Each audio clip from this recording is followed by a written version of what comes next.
Salve progressistas, eu sou o Clayson. Olha, se você está vendo o vídeo na sexta-feira, saiba que nesse exato momento está o caos em alguns partidos, especialmente com os chamados candidatos da terceira via. E isso vai até meia-noite, ou 23h59, que é o prazo final, o último minuto, para que haja, então, a confirmação dessas filiações desses candidatos. E olha, a gente tem falado aqui em vídeos anteriores que a coisa ia realmente ser uma loucura, né? Uma coisa sem sentido com relação à definição, especialmente desses candidatos de terceira via.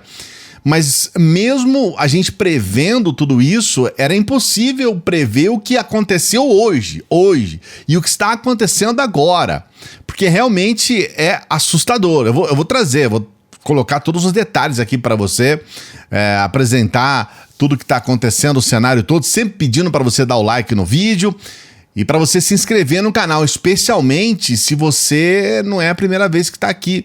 Então se inscreva no canal e ative o sininho também para que você seja notificado dos vídeos. Agora o like é fundamental, hein? Não pode esquecer do like para que outros brasileiros como você também possam acompanhar o que a gente desenvolve aqui no canal. Você sabe da seriedade do nosso trabalho, quanto a gente pesquisa e procura trazer informações de qualidade para você. Olha só. Há algum tempo atrás, nós falamos aqui a respeito de um movimento muito importante dentro do PSDB. O PSDB é um partido que sempre ele se notabilizou por ser um partido com rachas. Sempre foi assim. Sempre foi um partido que tem, assim, pelo menos dois, às vezes já teve um momento em que teve 3 ou 4 grupos distintos com poder lá dentro, e sempre foi uma coisa muito complicada chegar em consenso dentro do PSDB. E quando muitas vezes chega assim em consenso, o próprio PSDB às vezes dinamita suas próprias candidaturas. Isso aconteceu inclusive com o Alckmin, aconteceu com o Serra. A coisa é complicada com o PSDB. Só que dessa vez o tempero foi um pouco maior, porque eles fizeram as prévias, eles escolheram um candidato oficial deles à presidência, que no caso é o Dória. Houve uma disputa até um tanto quanto acirrada entre ele e o Leite, o governador, ex-governador do Rio Grande do Sul, né? Agora são 2 ex-governadores. E aí o que ocorre?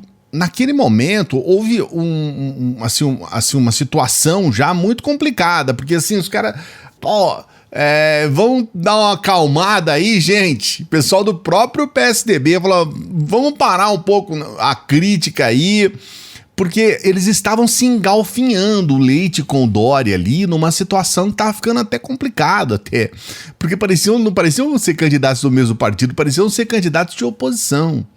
E aí houve, né, a votação, né, houve lá então a decisão, fizeram as prévias e deu Dória. Mas desde quando saiu Dória foi aquele fuá, muita gente insatisfeita, as pessoas já sabiam que o Dória não estava se dando muito bem nas pesquisas, acreditavam mais na candidatura do Leite, porque ele realmente tem condições melhores e tudo mais. E agora, nesses últimos dias, houve uma movimentação do Kassab para levar o Leite para o PSD. Estava quase que certo que o Leite iria ser candidato à presidência pelo PSD. O Kassab declara que vai ter um candidato próprio para a presidência. Isso é importante para o PSD, mesmo que tenha alguém que não vá ganhar, mas que vai cacifar o PSD para que ele possa fazer as suas alianças aí no segundo turno, para que possa manter. Esse é um perfil do próprio Kassab e do próprio PSD, que é um partido que o próprio Kassab disse, nós não somos nem de esquerda e nem de direita, ou seja, é um partido oportunista, nasceu também com essa... Assim como o PSDB sempre foi um partido de rachas internos, o PSD sempre foi um partido de ir aonde, digamos assim, a corneta está tocando, né? Então, mais ou menos isso. A verdade é que o Kassab não conseguiu fazer essa filiação do Leite. O Leite, então, ele renuncia ao governo do Rio Grande do Sul e permanece no PSDB. Isso criou uma situação em que muitas pessoas falaram, olha, mas então como é que vai ser? O que vai acontecer? O que está acontecendo? Ele não vai se candidatar e ao mesmo tempo está lá dentro? tem alguma coisa acontecendo por fora. E aí, antes de ontem, especificamente, ficou uma coisa assim que era quase certa de que o Dória iria desistir da sua candidatura. Não, eu desisto da minha candidatura, não vou ser mais candidato. Todo mundo esperava essa fala dele. E aí aconteceu ontem uma reunião municipalista, né, de municipalistas em São Paulo. O Dória então diz, olha, não vou desistir nada, eu vou ser candidato sim, estou sendo candidato e tudo mais, não tem desistência nenhuma. E acabou levando adiante a candidatura dele, que tá aí, né? Ele é um cara que tem a legitimidade das prévias e atualmente é o candidato do PSDB. O Leite se colocou na encolha, né, como se diz, e as coisas ficaram dessa forma. Isso, num primeiro momento, assustou, porque as pessoas todas, inclusive os veículos de comunicação, os jornais, né, alguns até Globo News, CNN, alguns canais, né, de notícia, chegaram inclusive a transmitir ao vivo a fala do Dória, esperando que ele ia dizer que tinha desistido da candidatura, porque a situação entre ele, inclusive do seu próprio vice, que agora é candidato ao governo, né, o Rodrigo Garcia, a situação também estava muito complicada. Então a gente percebe que ali no PSDB a coisa está muito difícil, tensa. Hoje o Dória gravou um vídeo para se despedir do pessoal lá no gabinete e tudo mais, não é mais governador. E pelo menos ontem o discurso dele foi considerado um bom discurso, ele se reafirmou, colocou aí, fez um resumão do que foi o governo dele, com questões positivas e tudo mais. E aí, chega hoje, 1º de abril, muita gente tem perguntado, será que tudo isso é conversa de 1º de abril? Porque o que aconteceu? Nós sabemos que o Podemos é um partido cujos donos é uma família. O Podemos é uma propriedade particular de uma família. A gente tem partidos aqui no Brasil que são assim, né? O PRTB, os donos do PRTB, né? O partido do o ex-partido, né? Do vice-presidente, é uma família, né? São famílias que são donas de partido. Aqui a gente tem igrejas que são donas de partido, a gente tem latifundiários, esses 30, se você fizer uma análise, um momento adequado a gente vai falar a respeito da política partidária brasileira novamente. Você sabe que eu sou um crítico ferrenho aqui da política partidária brasileira, a gente já falou aqui a respeito, temos que fazer agora, no momento correto, mais uma análise sobre os partidos brasileiros. Mas o Podemos, como já dissemos aqui também em vídeos anteriores, o Podemos é de propriedade de uma família. Então, isso faz com que eles sempre estejam um tanto quanto reféns de figurões políticos que nunca vão poder crescer o suficiente para que então possam fazer parte até e tomar conta até do próprio partido, porque o partido acaba voltando sempre para esse núcleo familiar. É um problema de partidos assim, né, que são muito voltados para a questão de núcleo familiar e tudo mais. Eles ganham uma grana, eles conseguem eleger um e outro, mas tem esse problema. Nesse caso específico aqui já estamos falando do Moro, né? Nesse caso específico, o Moro sai do Podemos e ele faz um avanço político que a gente percebe claramente que é típico de quem não tem a menor noção do que está fazendo. Não tem. O Moro é um cara que ele simplesmente não sabe o que ele está fazendo. Ele não tem a menor ideia, assim. Você percebe claramente que você fala assim, rapaz, o que você está aprontando aí? Você não está vendo o que você está fazendo? Você está sendo muito estúpido. E ele parece não ter essa consciência. Ele sai do Podemos e entra para o União Brasil. Ele entra para o União Brasil justamente para que ele possa então fazer valer uma candidatura. Só que internamente, para que fosse aceito a presença dele lá, foi dito até para os membros do União Brasil de que ele não seria candidato a presidente. Então, indiretamente, quando houve essa movimentação da saída do Moro do Podemos para a União Brasil, o que foi levado é que ele indiretamente estaria desistindo da sua candidatura à presidência. Provavelmente seria um candidato a deputado federal por São Paulo. São Paulo tem um desafio. Nós temos lá o Bananinha, que é o deputado mais votado da história, né? O deputado federal mais votado da história. E nós temos a entrada do Boulos, o Boulos no PSOL. E a ideia do Boulos é superar a votação do Bananinha, ser o Boulos o deputado mais votado. Então, quando houve essa mudança, essa migração, né, do Moro para a União Brasil, para ser um candidato a deputado federal por São Paulo, muitas pessoas falaram, bom, então temos aqui talvez o cara mais votado, talvez o deputado federal mais votado. Então já tínhamos aí 3 candidatos a terem uma votação expressiva, né? O Eduardo Bolsonaro, o Bananinha, que já nas eleições de 2018 se transformou no deputado mais votado da história, o Boulos e o Moro.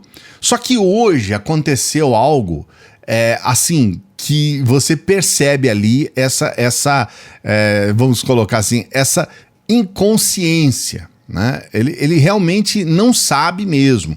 Ele fez agora, no final da tarde, ele fez um depoimento dizendo, olha, é o seguinte, eu não desisti de nada,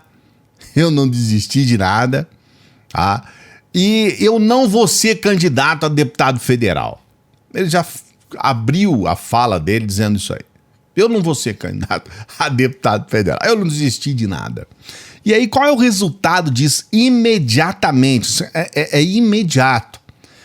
Um grupo que faz parte do núcleo dos responsáveis pela União Brasil, que é bom a gente deixar claro, União Brasil é uma...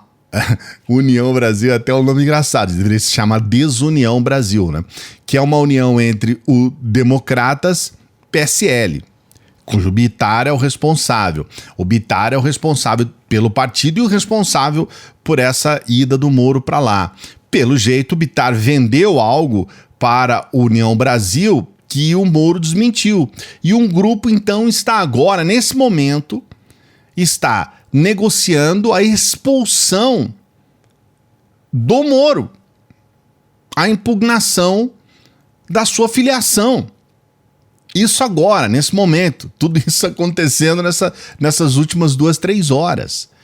E essa situação como um todo pode fazer com que o Moro, amanhã, por exemplo, não tenha partido e não tenha condições de se filiar a partido nenhum e não possa ser candidato a nada. Que ele falou que não vai ser candidato a deputado, vai ser candidato a nada.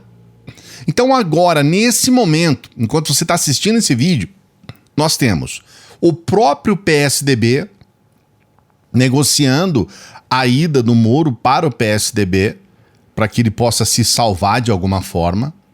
Nós temos o União Brasil numa situação completamente desesperadora para manter o Moro. Um grupo quer manter o Moro e o outro quer retirar o Moro de dentro do partido.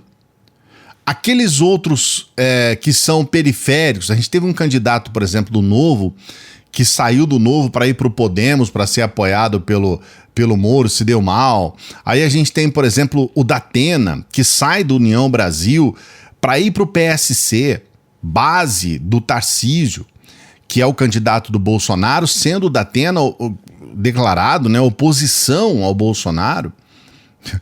E aí você vê o Podemos, para não ficar chupando o dedo, ele filia o responsável, né, do palhaço Patati e Patatá. Olha a loucura que é essa política, meu povo. Olha a loucura. Patati e Patatá no Podemos.